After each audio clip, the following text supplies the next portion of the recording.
Hello বন্ধুরা, আজকে তোমাদের সাথে আমি ছোট্ট ভিডিও শেয়ার করতে চলেছি। তোমরা সবাই কেমন আছো? নিশ্চয়ই তোমরা সবাই খুব ভালো আছো। তোমরা সবসময় ভালো থাকো। আমার বড় ছেলের বায়নাতে আমি সাইকেল কিনতে এসেছি। স্কুটি থাকা সত্ত্বেও ওর এখন সাইকেল চাই। দেখতেই পাচ্ছ, দোকানে চলে এসেছি, সাইকেল দেখছি। ওর এখন অনেক 10-12টা সাইকেল দেখার পর এই সাইকেলটা পছন্দ হয়েছে। যেই সাইকেলটা রেডি করছে দেখো দোকানদার ভাই, এ দেখো মানে একটুখানি তৈরি মেরামত করে দিচ্ছে, মানে ঢিলেঢালা থাকে ওগুলো ঠিকঠাক করে দিচ্ছে। সাইকেলটা কেনা হয়ে গেছে। এই যে আমার বড় ছেলে দাঁড়িয়ে আছে, ওই যে আমার ছোট ছেলে বসা রয়েছে। দুই ছেলেকে নিয়েই আমি এসেছি দোকানে।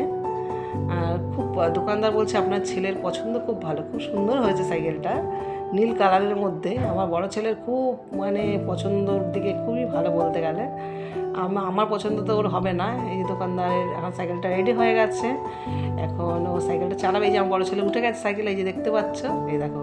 এটা দুষ্টু ছেলে আমার, খুব দুষ্টু, মানে এই গাড়ি চালাবে, সাইকেল চালাবে। কিন্তু আমার ছোটো ছেলে কোনো বায়না নেই। দেখো এই আমার ছোটো ছেলে, দেখে নাও আমার দুই বাবাকে, আমার দুটো আমার নয়নমণি, বড় আর ছোটো। তাহলে তোমাদের সাথে আবার শেয়ার করলাম কেমন হয়েছে সাইকেলটা, একটু প্লিজ দেখে বলো।